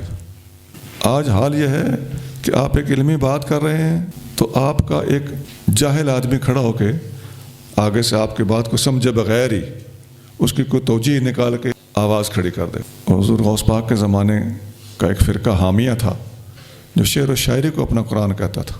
هل ينظرون إلا أن تأتيهم الملائكة أو يأتي ربك أو يأتي بعض آيات ربك يوم يأتي بعض آيات ربك لا ينفع نفسا إيمانها لم تكن آمنت من قبل أو كسبت في إيمانها خيرا قل انتظروا إنا منتظرون۔ وہ اسی انتظار میں ہیں کہ آئیں ان کے پاس فرشتے یا آئے آپ کا رب یا آپ کے رب کی کوئی نشانی آئے۔ جس دن آپ کے رب کی بعض مخصوص نشانیاں آ جائیں گی نہ دے گا نفع کسی شخص کو اس کا ایمان جو پہلے ایمان نہ لایا تھا یا اپنے ایمان میں اس نے کوئی نیکی نہ کی تھی۔ فرما دیجئے انتظار کرو، ہم بھی انتظار کر رہے ہیں۔ جب قیامت کی نشانیاں نمودار ہونا شروع ہو جائیں گی تو اس وقت اس کے بعد دیکھ کر ایمان لانا ہوگا، پھر تو وہ معتبر نہیں ہوگا۔ حضرت ابو ہریرہ رضی اللہ عنہ فرماتے ہیں کہ رسول اللہ صلی اللہ علیہ وسلم نے فرمایا لا تقوم الساعة حتى تطلع الشمس من مغربها، قیامت اس وقت تک قائم نہیں ہوگی جب سورج مغرب سے نہ نکلے۔ فإذا رآها الناس آمن من علیہا، جب اس نشانے کو لوگ دیکھ لیں گے تو اس وقت سارے کے سارے ایمان لے آئیں گے۔ فذلک حین، یہ وہ وقت ہے لا ینفع نفسا ایمانها، کسی جان کو اس کا ایمان اس وقت فائدہ نہیں دے گا۔ یہ جو آیت اس وقت آپ پڑھ رہے ہیں، حضور نے یہ آیت پڑھی۔ اب ساتھ ساتھ یہ بھی غور کرتے جائیے کہ قرآن کی وضاحت حضور فرما رہے ہیں کہ نہیں۔ یہ حدیث بخاری میں ہے 4635 اور 635۔ إن الذين فرقوا دينهم وكانوا شيعا لست منهم في شيء إنما أمرهم إلى الله ثم ينبئهم بما كانوا يفعلون۔ بے شک جنہوں نے پارا پارا کر دیا اپنے دین کو اور بہت سے فرقے ہو گئے، آپ کا ان سے کوئی تعلق نہیں، ان کا حکم اللہ ہی کے حوالے ہے، پھر اللہ انہیں بتائے گا جو کچھ وہ کرتے تھے۔ جن لوگوں نے دین میں تفرقہ ڈالا، وَكَانُوا شِيَعًا، شیعہ کا معنی ہوتا ہے ٹولی ٹولی، لست منہم فی شیء، آپ کا ان سے کوئی تعلق نہیں ہے۔ حدیث میں آتا ہے، اما عائشہ صدیقہ رضی اللہ تعالیٰ فرماتی ہیں ان الذین فرقوا دینہم وکانوا شیعا، یہ پڑھ کے آپ فرماتی ہیں ہم اصحاب البدع و اصحاب الاہواء، یہ بدعت والے لوگ ہیں اور خواہش پرست لوگ ہیں۔ لیس لہم توبۃ، ان کی کوئی توبہ نہیں ہوتی۔ انا منہم بری، نبی کریم صلی اللہ علیہ وسلم نے فرمایا میں ان سے بری ہوں۔ وہم منی برا، یہ مجھ سے بری ہیں۔ یہ کس چیز کا الٹ ہے؟ وہ برحق فرمایا کہ حسین مجھ سے ہے، میں حسین سے ہوں۔ برحق فرمایا کہ اشعری مجھ سے ہے، میں اشعریوں میں سے ہوں۔ برحق فرمایا کہ علی مجھ سے ہے، میں علی سے ہوں۔ یہاں اس کے برعکس فرمایا کہ یہ لوگ جو اصحاب بدعت ہوں، خواہش پرست ہوں، وکانوا شیعا کا مصداق ہوں، فرمایا انا منہم بری وہم منی برا، میں ان سے بری وہ مجھ سے بری۔ مجموع الزوائد 11008 11008، اسنادہ جید، جید سند ہے۔ طبرانی میں بھی ہے، طبرانی صغیر، ایک حوالہ کافی ہے۔ مجموع الزوائد 11008۔ ایک دفعہ نبی کریم صلی اللہ علیہ وآلہ وسلم نے خطاب فرمایا تو ایک صحابی نے عرض کیا حضور یہ تو ایسا خطاب تھا جیسے آخری خطاب ہو۔ تو لوگوں کے آنکھیں بھر گئیں آنسوؤں سے۔ آپ علیہ الصلوۃ والسلام نے فرمایا فَإِنَّهُ مَن يَعِشْ مِنكُم بَعْدِي فَسَيَرَىٰ اخْتِلَافًا كَثِيرًا، میرے بعد جو لوگ زندہ رہیں گے وہ بہت سارے اختلافات دیکھو گے۔ فعلیکم بسنتی و سنت الخلفاء الراشدین المہدیین، میرے بعد میری سنت کو مضبوطی سے پکڑنا اور میرے خلفاء راشدین کی سنت پہ مضبوطی سے چلتے رہنا۔ تمسکوا بہا وعضوا علیہا بالنواجذ، ہماری ان 5 کی سنت کو مضبوطی سے پکڑ لینا، اور وإیاکم ومحدثات الامور، نئے نئے کاموں سے بچ کے رہنا۔ فإن كل محدثۃ بدعۃ، ہر نئی چیز بدعت ہے، وکل بدعۃ ضلالۃ، اور ہر بدعت گمراہی ہے۔ ابو داؤد 4607۔ اس طرح کی اور بھی حدیثیں ہیں، یہاں ہم نے ساری صورتحال کو مد نظر رکھنا ہے۔ ایک حدیث میں ایسا بھی ہے، من احدث فی امرنا ھذا ما لیس منہ فہو رد، جس نے ایسی نئی چیز ایجاد کی جو ہمارے اس دین میں سے نہ ہو تو وہ رد ہے۔ تو دین میں سے ہونا، اس کو بھی ساتھ اس حدیث کے ساتھ رکھا جائے، اور کسی غلط قوم کے ساتھ مشابہت رکھنے سے بھی بچنے کا حکم ہے، اس کو بھی یہاں ساتھ رکھا جائے۔ ادھر بعض چیزیں قیاسی طور پر درست اور جائز ہوتی ہیں، جواز کے ان پہلوؤں کو بھی مد نظر رکھا جائے، اور ممانعت کے دوسرے پہلوؤں کو بھی مد نظر رکھا جائے۔ تو ایک بہترین راستہ تلاش کر لینا بالکل آسان ہے، کوئی مشکل نہیں ہے، لیکن یہ کام اہل علم کا ہوتا ہے۔ بہرحال محفوظ ترین راستہ بدعات سے بچنا ہے، اور نبی پاک علیہ الصلوۃ والسلام کی سنت اور خلفائے راشدین کی سنت کے اوپر چلتے رہنا ہے۔ من جاء بالحسنة فله 10 أمثالها ومن جاء بالسيئة فلا يجزى إلا مثلها وهم لا يظلمون۔ جو ایک نیکی لائے تو اس کے لیے اس جیسی 10 نیکیاں ہیں، اور جو برائی لائے تو اسے بدلہ نہ دیا جائے گا مگر اسی ایک برائی کے برابر، اور ان پر ظلم نہ کیا جائے گا۔ ایک نیکی کرو گے تو 10 گنا ثواب، ایک غلطی کرو گے تو جتنی غلطی ہے اتنا ہی۔ اب حدیث یہاں فٹ آتی ہے نا کہ میری رحمت میرے غضب پر غالب ہے۔ حضرت ابو ذر غفاری فرماتے ہیں کہ نبی کریم صلی اللہ علیہ وآلہ وسلم نے فرمایا، جس نے ہر مہینے میں 3 روزے رکھے تو وہ ہمیشہ کے روزے رکھنے والوں کے برابر ثواب پائے گا۔ اللہ نے اس بات کی تصدیق کرتے ہوئے آیت اتاری تھی، من جاء بالحسنۃ فلہ 10 امثالھا، آخر تک۔ ترمذی 762۔ قل إنني هداني ربي إلى صراط مستقيم دينا قيما ملة إبراهيم حنيفا وما كان من المشركين۔ اے محبوب فرما دیجئے، بے شک میرے رب نے مجھے سیدھی راہ کی طرف ہدایت فرمائی، مستحکم دین ملت ابراہیم کی طرف، جو ہر باطل سے جدا محض حق کے ساتھ تھے، اور وہ مشرکوں میں سے نہ تھے۔ اما عائشہ صدیقہ رضی اللہ تعالیٰ عنہا روایت کرتی ہیں کہ رسول اللہ صلی اللہ علیہ وآلہ وسلم نے فرمایا، لتعلم یہود، یہودیوں کو چاہیے کہ جان لیں، سن لیں، ان فی دیننا فصحۃ انی ارسلت بحنیفیۃ سمحۃ، مجھے اللہ تعالیٰ نے سیدھا اور آسان دین دے کر بھیجا ہے۔ یہودیوں کو کیوں سنوایا خاص طور سے؟ اس لیے کہ یہودیوں کے دین کے اندر بڑی پیچیدگیاں اور ہر مشکل راستہ ان کے دین میں تھا۔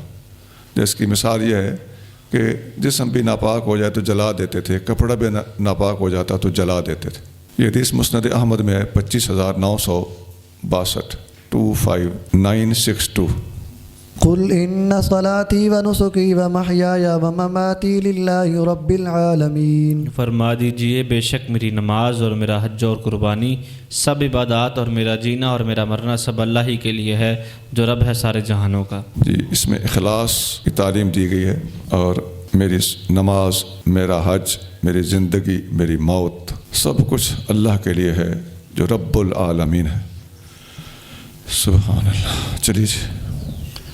لا شریک لہ وبذلک امرت وانا اول المسلمین۔ اس کا کوئی شریک نہیں اور مجھے یہی حکم دیا گیا ہے اور میں سب سے پہلا مسلمان ہوں۔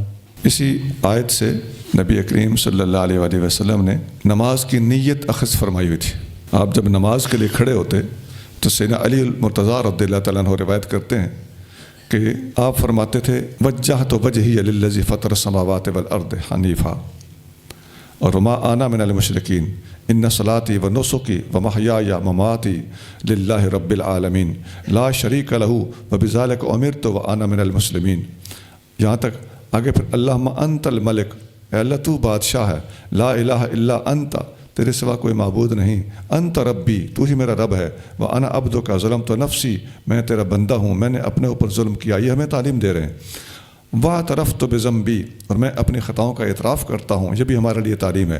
فاغفر لی ذنوبی جمیعا، میرے ساری خطاؤں کو معاف کر دے۔ انہ لا یغفر الذنوب الا انت، تیرے سوا کوئی گناہوں کو معاف نہیں کرتا۔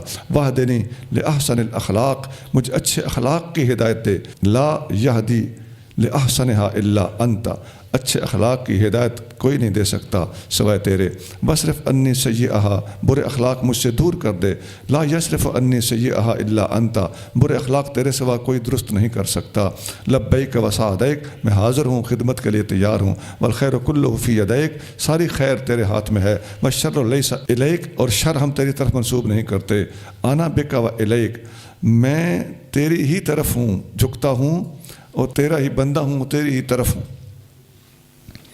تبارک و تعالیت، تو برکت والا ہے، تو عالی شان والا ہے، استغفرک و اتوب الیک، میں تجھ سے استغفار کرتا ہوں، تیری طرف توبہ کرتے ہوئے پلٹتا ہوں۔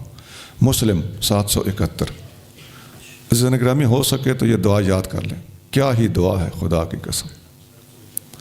771۔ قل اغیر اللہ ابغی ربا وهو رب كل شيء ولا تكسب كل نفس الا عليها ولا تزر وازرة وزر اخرى ثم الى ربكم مرجعكم فينبئكم بما كنتم فيه تختلفون۔ فرمائیے کہ اللہ کے سوا کوئی دوسرا رب تلاش کروں، حالانکہ وہ ہر چیز کا رب ہے، اور کوئی شخص برائی نہیں کرتا مگر وہ اسی پر ہے، اور کوئی بوجھ اٹھانے والا کسی دوسرے کا بوجھ نہ اٹھائے گا، پھر تمہیں اپنے رب کی طرف لوٹنا ہے تو وہ تمہیں خبر دے گا اس چیز کی جس میں تم اختلاف کرتے تھے۔ اس آیت کا تجزیہ کریں تو 4 حصے ہیں۔ اے میرے محبوب، فرما دیجئے، کیا میں اپنے رب کے علاوہ کسی کو معبود تلاش کروں جبکہ وہ ہر چیز کا رب ہے؟ نمبر 2، ولا تکسب کل نفس الا علیہا، جو شخص بھی جو عمل کرے گا وہ اسی کی گردن پر ہوگا۔ نمبر 3، ولا تزر وازرۃ وزر اخری، کوئی بوجھ اٹھانے والا کسی دوسرے کا بوجھ نہیں اٹھائے گا۔ نمبر 4، ثم الی ربکم مرجعکم، پھر تم نے اپنے رب کی طرف جانا ہے، وہ تمہارے اختلافات کے بارے میں تمہیں خبر دے گا۔ اس میں جو الفاظ ہیں کہ کوئی دوسرے کا بوجھ نہیں اٹھا سکتا، تو یہ ایک تو کسی کا کفر کوئی دوسرے پر نہیں ڈالا جائے گا، یہ مراد۔ نمبر 2، کسی کی جگہ پہ کسی دوسرے بندے کو سزا نہیں دی جائے گی، یہ مطلب۔ اور یہ مطلب ہرگز نہیں ہے کہ شفاعت بھی نہیں کی جا سکتی، شفاعت کرنے والا بوجھ نہیں اٹھاتا کہ اس کے گناہ اس کے کھاتے میں ڈال دیے جائیں، خدا نخواستہ۔ بوجھ اٹھانا تو یہ ہوا، شفاعت کرنے والا خود جنتی ہے، جنت کے اعلیٰ مقام میں ہے، اور دوسرے کو بھی اپنے ساتھ لے کے جانا چاہتا ہے، تو اس کا بوجھ، اس کے گناہ اپنے نیکیوں سے کٹوا نہیں رہا، بلکہ صرف اور صرف اللہ کی بارگاہ میں درخواست کر کے اس کی بخشش کا سامان کروا رہا ہے۔ تو کسی کا بوجھ اٹھانا اور ہے، شفاعت کرنا اور ہے۔ وهو الذي جعلكم خلائف الأرض ورفع بعضكم فوق بعض درجات ليبلوكم فيما آتاكم إن ربك سريع العقاب وإنه لغفور رحيم۔ اور وہی ہے جس نے تمہیں زمین میں نائب بنایا اور درجوں بلندی عطا فرمائی تمہارے بعض کو بعض پر، تاکہ تمہارے اظہار حال کے لیے وہ تمہیں آزمائے اس چیز میں جو تمہیں عطا فرمائی۔ بے شک آپ کا رب جلد سزا دینے والا ہے، اور یقیناً وہ ضرور بڑی بخشش والا، بے حد رحم فرمانے والا ہے۔ جی، اس کے آیت کے اندر بھی جو اجزاء ہیں، اللہ وہی ہے جس نے تمہیں زمین کے اندر اپنے خلیفے بنایا۔ نمبر 2، بعض کے بعض پر درجات بلند کیے۔ وجہ کیا تھی؟ جو کچھ تمہیں اللہ نے دیا ہے اس کے سلسلے میں تمہیں آزمایا جائے۔ تو کسی کو اللہ تعالیٰ دے کے آزماتا ہے، کسی سے لے کے آزماتا ہے۔ تو یہ دولت کی زیادتی، کمی اور بادشاہت اور محکومیت، اس کا کوئی مسئلہ نہیں ہے، معاملہ آزمائش کا ہے۔ آگے فرمایا اللہ تعالیٰ جلد حساب لینے والا ہے اور وہ غفور اور رحیم ہے۔ حدیث میں آتا ہے، نبی کریم صلی اللہ علیہ وآلہ وسلم نے فرمایا، ان الدنیا خلوۃ خضرۃ، بے شک یہ دنیا میٹھی ہے، بڑی ہری بھری ہے، اٹریکٹیو ہے۔ وَإِنَّ اللَّهَ مُسْتَخْلِفَكُمْ فِيهَا، اللہ نے تمہیں زمین میں اپنا خلیفہ بنایا ہے۔ فَيَنْظُرُ كَيْفَ تَعْمَلُونَ، وہ چاہتا ہے کہ دیکھے کہ تم عمل کیسے کرتے ہو۔ فَاتَّقُوا الدُّنْيَا وَاتَّقُوا النِّسَاءَ، دنیا سے بچو اور عورتوں کے معاملے میں محتاط رہو۔ فَإِنَّ أَوَّلَ فتنة بنی اسرائیل كانت فی النساء، بنی اسرائیل کا سب سے پہلا فتنہ عورتوں سے ہی اٹھا تھا۔ مسلم 2742۔ آیت کے جو آخری الفاظ ہیں، وَإِنَّهُ لَغَفُورٌ الرحیم، اللہ تعالیٰ مغفرت کرنے والا مہربان ہے۔ یہاں بعض مفسرین نے یہ حدیث نقل کی ہے۔ عن ابی ہریرہ رضی اللہ عنہ قال سمعت رسول اللہ صلی اللہ علیہ وآلہ وسلم یقول جعل اللہ الرحمۃ 100 جزء، اللہ تعالیٰ نے رحمت کے 100 اجزاء کیے۔ فامسک عنده 99، 99 حصے اپنے پاس روکے. وَأَنزَلَ فِي الْأَرْضِ جُزْءًا وَاحِدًا 100 میں سے ایک حصہ اللہ نے زمین پر اتارا. فَمِنْ ذَلِكَ الْجُزْءِ تَتَرَاحَمُ الْخَلَائِقُ اس ایک جز میں بھی اتنی برکت ہے کہ تمام مخلوقات ایک دوسرے پر جو رحم کر رہی ہے اس کی وجہ سے کر رہی ہے. حتیٰ ترفع الدابۃ حافرها عن ولدها حتیٰ کہ ایک جانور بھی اس کا اگر پاؤں یا کھر اپنے بچے کے اوپر آ جاتا ہے تو جانور فوراً پیر اٹھا لیتا ہے کہ نیچے میرا بچہ آ گیا. خشیت ان تصیبہ کہیں میرا بچہ مسئلہ نہ جائے. مسلم 2752 2752. پچھلی حدیث تھی 2742 یہ ہے 2752. سبحان ربک رب العزت عما یصفون وسلام علی المرسلین والحمد للہ رب العالمین.